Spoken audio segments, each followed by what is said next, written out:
तो दोस्तों मैं यार एसके सर आप सभी का स्वागत करता हूं इसके टेक्निकल क्लासेस में। तो चलिए दोस्तों आज बात करेंगे यानी कि मेजरिंग इंस्ट्रूमेंट के सभी एमसीक्यू को करेंगे जो टी2 में बार पूछा जाता है, इस बार पूछने की संभावना है। दोस्तों इस चैप्टर से बहुत ज़्यादा क्वेश्चन पूछा जाता है टी2 में, तो इसके लिए प्लीज़ अगर आप लोग हमारे चैनल पर नए चैनल को जरूर सब्सक्राइब कीजिएगा। लगभग यानी कि 100 क्वेश्चन 100 से 150 के आसपास यानी कि क्वेश्चन टी2 में प्रीवियस पेपर में सारा शिफ्ट में पूछा गया है, ठीक है। तो यानी कि पार्ट बाय पार्ट करके अपलोड होगा, इसके लिए प्लीज़ चैनल को जरूर सब्सक्राइब कर लीजिए। तो चलिए आज का सबसे पहला प्रश्न से स्टार्ट करते हैं। आज का सबसे पहला प्रश्न दिया हुआ है निम्नलिखित में से कौन सा इंसुलेशन प्रतिरोध परीक्षक है, ठीक है। इस क्वेश्चन का कहने का मतलब ये है कि जो इंसुलेशन प्रतिरोध मापा जाता है किससे मापा जाता है। तो दोस्तों इंसुलेशन प्रतिरोध जो मापते हैं वो मेगर के द्वारा मापते हैं। किसके द्वारा? मेगर के द्वारा। तो ऑप्शन नंबर किस में दिया है? मेगर। ऑप्शन नंबर ए में दिया है। राइट आंसर की बात किया जाए तो ऑप्शन ए हो जाएगा। अब चलिए आज का अगला प्रश्न दिया हुआ है यानी कि भावर धारा एडी की विशेषता का प्रयोग डैश में किया जाता है, ठीक है। तो ऑप्शन ए में करा यानी कि एमसी मीटर में डैम्पिंग, ठीक है। ऑप्शन ए में करा यानी कि एमसी मीटर में डैम्पिंग, बी में करा मोटर में यानी कि कूलिंग, सी में है यानी कि वाइंडिंग में बेकार की हीटिंग और डी में है मोटर में ब्रेकिंग। तो दोस्तों यानी कि एडी धारा का जो विशेषता होता है दोस्तों यानी कि एमसी में, ठीक है, यानी एमसी मोटर में डैम्पिंग होता है, ठीक है। ऑप्शन नंबर किस में दिया हुआ है? ऐसा ऑप्शन नंबर यानी कि यही में दिया हुआ है। राइट आंसर की बात किया जाए तो ऑप्शन नंबर ए सही हो जाएगा, ठीक है। अब चलिए आज का अगला प्रश्न दिया हुआ है यानी कि चल लोह उपकरण का प्रयोग डैश के लिए किया जाता है। देखिए दोस्तों यानी कि चल लोह का है, ठीक है, यानी कि मूविंग आयरन का कह रहा है। एगो मूविंग आयरन हो जाएगा और एगो जो होगा दोस्तों यानी कि मूविंग यानी कि क्वाइल होता है, ठीक है। तो ऑप्शन ए में कह रहा है यानी कि एसी और डीसी दोनों आपूर्ति के लिए, ठीक है। और बी में कह रहा है यानी कि स्पंदन आपूर्ति के लिए, ठीक है। और सी में कह रहा है यानी कि केवल एसी के लिए और डी में है यानी कि केवल डीसी के लिए। तो दोस्तों यानी कि चल लोह का जो उपयोग करते हैं, ठीक है, यानी कि चल लोह का जो उपयोग करते हैं यानी कि एसी डीसी दोनों के लिए करते हैं। लेकिन वहीं पे अगर कुंडली अगर आ जाता तो वहाँ पे ओनली फॉर डीसी के लिए उपयोग करते हैं, लेकिन यहाँ पे चल लोह है तो दोनों के लिए किया जाता है। तो राइट आंसर की बात किया जाए ऑप्शन नंबर ए सही हो जाएगा, ठीक है। अब चलिए आज का अगला प्रश्न है टेकोमीटर का प्रयोग डैश मापने के लिए किया जाता है। तो दोस्तों टेकोमीटर के द्वारा यानी कि स्पीड यानी कि गति मापा जाता है, ठीक है। स्पीड मापा जाता है। ऑप्शन नंबर किस में दिया है? स्पीड यानी कि गति, तो ऑप्शन नंबर डी में दिया है। राइट आंसर की बात किया जाए तो ऑप्शन डी हो जाएगा। अब चलिए आज का अगला प्रश्न है एक स्वचालित स्त्री में यानी कि तापन संयोजन का स्वतः नियंत्रण डैश द्वारा किया जाता है। तो दोस्तों यानी कि ताप को जो नियंत्रित करते हैं किसके द्वारा किया जाता है? तो ताप का नियंत्रित जो है यानी कि थर्मोस्टेट के द्वारा किया जाता है। किसके द्वारा? थर्मोस्टेट के द्वारा किया जाता है। तो ऑप्शन नंबर किस में दिया है? थर्मोस्टेट। ऑप्शन नंबर सी में दिया है। राइट आंसर की बात किया जाए तो ऑप्शन नंबर सी हो जाएगा। अब चलिए आज का अगला प्रश्न दिया है यानी कि विद्युत उपकरण की डैश मापने के लिए मेगर का उपयोग किया जाता है। तो देखिए दोस्तों ये क्वेश्चन बार बार रिपीट हो रहा है, इस बार भी ये क्वेश्चन जरूर आएगा कोई ना कोई शिफ्ट में। तो आप लोग वीडियो को इन तक जरूर वॉच कीजिएगा और नए हैं तो चैनल को जरूर सब्सक्राइब कीजिएगा, ठीक है। अब चलिए देखिए यानी कि मेगर का जो उपयोग करते हैं दोस्तों यानी कि इंसुलेशन प्रतिरोध मापने के लिए, ठीक है, यानी कि इंसुलेशन प्रतिरोध मापने के लिए ऑप्शन नंबर किस में दिया है? विद्युत रोधन प्रतिरोध। ऑप्शन नंबर यानी कि डी में दिया है। राइट आंसर इसका यानी कि डी हो जाएगा, ठीक है। अब चलिए आज का अगला प्रश्न दिया हुआ है यानी कि निम्नलिखित में से कौन सा उपकरण केवल डीसी मात्रा को मापने के लिए प्रयोग किया जाता है। देखिए दोस्तों इससे पहले भी इस प्रकार का क्वेश्चन आया था, लेकिन ये क्वेश्चन नहीं था, कुछ उसका अजीब भाव था। लेकिन इसमें कह रहा है कि डीसी के मापन के लिए किसका उपयोग करेंगे, तो ठीक है।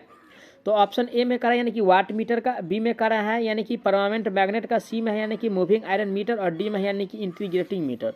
तो दोस्तों ये तो कोई होता नहीं है, वाट मीटर भी नहीं होगा और इस दोनों में से हमको चूज करना है। देखिए यहाँ पे मूविंग आयरन आ गया, ठीक है। जब यानी कि मूविंग आयरन आएगा, ठीक है, जब कोई भी एग्जाम में यानी कि मूविंग आयरन आएगा तो ये एसी और डीसी दोनों मापता है। लेकिन ये जो बी में दिया है यानी कि परमानेंट मैग्नेट पीएमएमसी, ठीक है, ये ओनली फॉर यानी इसके द्वारा यानी कि डीसी ही मापा जाता है, ठीक है। परमानेंट मैग्नेट के द्वारा ओनली फॉर डीसी ही मापा जाता है। ऑप्शन नंबर किस में दिया है? ऑप्शन नंबर बी में दिया है। राइट आंसर यानी कि बी हो जाएगा, ठीक है। अब चलिए आज का अगला प्रश्न है यानी कि सामान्यतः अनुनाद आवृत्ति मीटर का पैमाना डैश होता है। देखिए दोस्तों इसका जो पैमाना होता है अनुनाद का यानी कि 45 से लेकर के यानी कि 55 हर्ट्ज होता है। ऑप्शन नंबर किस में दिया है? तो ऑप्शन नंबर यानी कि बी में दिया है। राइट आंसर की बात किया जाए ऑप्शन नंबर बी हो जाएगा। अब चलिए आज का अगला प्रश्न पे चलते हैं। अगला प्रश्न है वाट मीटर एक डैश होता है। दोस्तों वाट मीटर जो होता है यानी कि संकेतक उपकरण है। क्या है? यानी कि संकेतक है।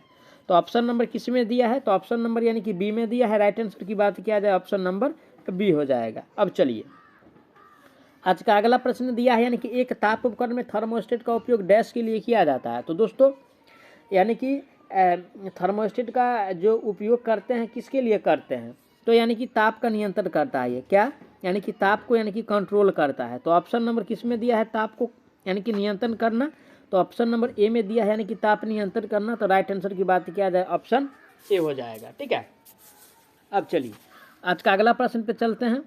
आज का अगला प्रश्न यानी कि कैथोड किरण दोलन दर्शी का यानी कि हृदय होता है। देखिए दोस्तों यानी कि सीआरओ का जो हृदय होता है यानी कि सीआरटी होता है। कौन सा होता है सीआरओ का हृदय, तो यानी कि सीआरटी होता है यानी कि कैथोड रे नलिका होता है, कैथोड किरण नलिका होता है। तो ऑप्शन नंबर किस में दिया है, ऑप्शन नंबर यानी कि डी में दिया है। राइट आंसर की बात किया जाए तो ऑप्शन डी हो जाएगा। अब चलिए आज का अगला प्रश्न है यानी कि उपकेंद्रों में धारा ट्रांसफार्मर का उपयोग डैश का रेंज बढ़ाने के लिए किया जाता है। तो देखिए दोस्तों यानी कि धारा ट्रांसफार्मर का उपयोग करते हैं यानी कि एमीटर का रेंज बढ़ाने के लिए, किसका, एमीटर का रेंज बढ़ाने के लिए। तो ऑप्शन नंबर किस में दिया है मीटर का रेंज बढ़ाने के लिए, तो ऑप्शन नंबर ए में दिया है। राइट आंसर की बात किया जाए तो ऑप्शन नंबर ए सही हो जाएगा। ठीक है, अब चलिए आज का अगला प्रश्न पे चलते हैं। आज का अगला प्रश्न दिया है यानी कि 0.1 ओम से लेकर के 1 मेगा ओम परास के प्रतिरोध को मापने के लिए निम्न में से किस विधि का उपयोग करते हैं। देखिए दोस्तों यानी कि 0 यानी कि 1 से लेकर के यानी कि 1 मेगा ओम जो मापता है वो यानी कि विथ स्टोन मापता है। क्या मापता है, यानी कि विथ स्टोन मापता है। ऑप्शन नंबर किस में दिया है, विथ स्टोन। तो ऑप्शन नंबर यानी कि ए में दिया है। राइट आंसर की बात किया जाए ऑप्शन नंबर ए हो जाएगा। ठीक है, अब चलिए आज का अगला प्रश्न है यानी कि उस मापन यंत्र को क्या कहते हैं जिसमें नियंत्रण वाला गुण अनुपस्थिति होता है। तो दोस्तों यानी कि पीएफ मापित्र जो होता है, ठीक है, यानी कि पीएफ यानी कि मापित्र जो होता है उसमें नियंत्रण यानी कि नियंत्रण वाला गुण अनुपस्थिति होता है। तो राइट आंसर की बात किया जाए किस में दिया है यानी कि पीएफ मापित्र, ऑप्शन नंबर डी में दिया है। करेक्ट आंसर यानी कि डी हो जाएगा। अब चलिए अगला प्रश्न है यानी कि 2 वाट मीटर वाली विधि का उपयोग 3 फेज प्रणाली में ऊर्जा मापने के लिए तब किया जाता है जब डैश हो। ठीक है, तो देखिए यानी कि 2 वाट मीटर विधि का प्रणाली का जो उपयोग करते हैं यानी कि संतुलित के लिए भी, ठीक है, संतुलित में भी और असंतुलित में भी, दोनों के लिए। ठीक है, संतुलित और असंतुलित दोनों के लिए। तो ऑप्शन नंबर किस में दिया है, ऑप्शन नंबर डी में दिया है। राइट आंसर की बात किया जाए तो ऑप्शन डी हो जाएगा। अब चलिए अगला प्रश्न है निम्न में से कौन सा सबसे कुशल और बड़ी यानी कि उपयोगी अवमंदक प्रणाली है। तो दोस्तों यानी कि सबसे बड़ा अवमंदक प्रणाली जो होता है यानी कि ईडी करंट अवमंदक प्रणाली होता है। कौन सा, ठीक है, ईडी करंट अवमंदक प्रणाली होता है, जिसको हिंदी में यानी कि भंवर धारा ईडी भंवर धारा प्रणाली कहते हैं। तो ऑप्शन नंबर किस में दिया है, ऑप्शन नंबर ए में दिया है। राइट आंसर की बात किया जाए तो ऑप्शन ए हो जाएगा। अब चलिए आज का अगला प्रश्न है यानी कि तारों के विद्युतरोधी प्रतिरोध को मापने के लिए प्रयुक्त उपकरण कौन सा है। देखिए बार बार ये क्वेश्चन आता है, 3 बार रिपीट हो गया यही।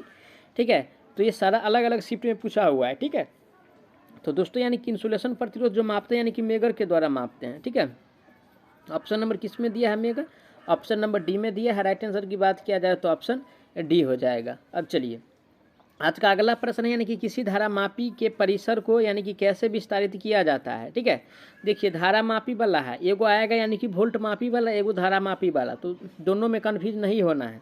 तो ऑप्शन ए में कह रहा है यानी कि इसे निम्न मान प्रतिरोध के साथ समानांतर में जोड़कर, नहीं, जब धारा मापी है तो इसको यानी कि जब धारा मापी दिया है और हमको पूछ रहा है कि इसको रेंज को कैसे बढ़ा सकते हैं, वो हमको पहचान करना है। ठीक है, अब चलिए आज और नेक्स्ट दिया है यानी कि इसे उच्च मान प्रतिरोध के सीरीज में जोड़कर, और सी में यानी कि इसे यानी कि उच्च मान प्रतिरोध को के समानांतर में जोड़कर इसे निम्न मान प्रतिरोध के सीरीज में जोड़ के। ठीक है, तो देखिए अगर धारा वाला हमसे पूछे ना तो सबसे पहले यानी कि देखेंगे यानी कि धारा वाला है यानी कि सीरीज वाला ही, सॉरी धारा वाला अगर पूछे तो समानांतर में देखेंगे, उसका समानांतर में आंसर होगा। अगर समानांतर में दिया है तो धारा वाला का आंसर यानी कि धारा में होगा। ठीक है, मेरा कहने का मतलब ये हुआ जैसे कि क्वेश्चंस में पूछ रहा है इसमें कि धारा मापी। ठीक है, जब धारा मापी का पूछेगा तो देखिएगा ऑप्शन में जो समानांतर वाला है उसको चूज करना है, सीरीज वाला को पहले हटा दीजिए। ठीक है, यानी कि बी और डी में सीरीज है तो इसको हटा दीजिए। अब इस दोनों में से आंसर होगा और इस दोनों में से वो आंसर होगा जो हमको चूज करना है। तो देखिए ऑप्शन ए में कहा निम्न मान प्रतिरोध को अगर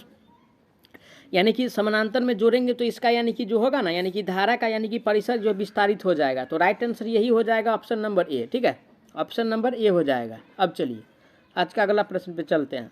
अगला प्रश्न, इंसुलेशन प्रतिरोध को डैश का उपयोग करके वह मापा जाता है। देखिए दोस्तों, यानी कि बार बार क्वेश्चन आ रहा है, तो यानी कि इसका आंसर यानी कि मेगर होने वाला है। ठीक है, तो राइट आंसर ऑप्शन नंबर किस में दिया है? ऑप्शन नंबर यानी कि बी में दिया है। करेक्ट आंसर की बात किया जाए दोस्तों तो यानी कि बी हो जाएगा। कौन सा? ऑप्शन नंबर बी हो जाएगा। अब चलिए आज का अगला प्रश्न दिया है, यानी कि एक एवोमीटर डैश को माप सकता है। तो देखिए एवोमीटर के द्वारा क्या क्या माप सकते हैं। ठीक है, तो सबसे पहले यानी कि उसके द्वारा करंट मापेंगे। ठीक है, उसके बाद यानी कि ईएमएफ।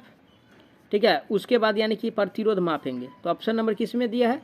ऑप्शन नंबर ए ही में दिख रहा है। राइट आंसर की बात किया जाए तो ऑप्शन ए सही हो जाएगा। अब चलिए आज का अगला प्रश्न है, यानी कि चल क्वाइल प्रकार वाली उपकरण डैश काम करता है। देखिए चल क्वाइल, एक बोले हैं क्वाइल वाला आएगा, एक कुंडली वाला आएगा। ठीक है, तो क्वाइल वाला जो मापता है और कुंडली वाला जो मापता है, ठीक है, दोनों में कंफ्यूज नहीं होना है।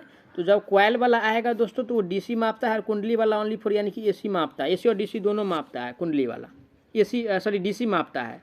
तो राइट आंसर की बात किया जाए, ऑप्शन नंबर किस में दिया है? डीसी। तो ऑप्शन नंबर बी में दिया है। करेक्ट आंसर यानी कि अब बी हो जाएगा। अब चलिए अगला प्रश्न है, kilowatt hour meter energy meter एक डैश है। तो दोस्तों ये जो होता है यानी कि एकीकृत है। क्या है? एकीकृत उपकरण है, एकीकृत प्रकार का उपकरण है। तो ऑप्शन नंबर किस में दिया है? ऑप्शन नंबर यानी कि डी में दिया है। राइट आंसर की बात किया जाए तो ऑप्शन डी हो जाएगा। अब चलिए आज का अगला प्रश्न है, विद्युत मिपी उपकरणों में हेयर स्प्रिंग डैश की बनाई जाती है। तो दोस्तों यानी कि हेयर स्प्रिंग जो बनाया जाता है वो किसका बना जाता है? यानी कि कांस्य का बनाया जाता है। ऑप्शन नंबर किस में दिया है? कांस्य। तो ऑप्शन नंबर ए में दिया है, यानी कि फास्फोर कांस्य। तो राइट आंसर की बात किया जाए ऑप्शन ए हो जाएगा। अब चलिए आज का अगला प्रश्न है, मापन यंत्रों में यानी कि बलकमानी में डैश सामग्री प्रयोग की जाती है। तो दोस्तों यानी कि बलकमानी में यानी कि जो प्रयोग किया जाता है वो यानी कि फास्फोरस कांसा प्रयोग किया जाता है। ठीक है, फास्फोरस कांसा किस में दिया है? ऑप्शन नंबर यानी कि ऑप्शन नंबर यानी कि डी में दिया है। राइट आंसर की बात किया जाए तो डी हो जाएगा। अब चलिए आज का अगला प्रश्न, निम्न में से कौन सा एक एकीकृत उपकरण है? तो दोस्तों यानी कि किलोवाट घंटा, जिसको एनर्जी मीटर भी कहा जाता है, ये एकीकृत उपकरण है। तो मैं आशा करता हूँ आप लोग अच्छा से समझे होंगे। अगर कोई प्रकार का डाउट है तो प्लीज़ कमेंट बॉक्स में कमेंट करके ज़रूर बताएं।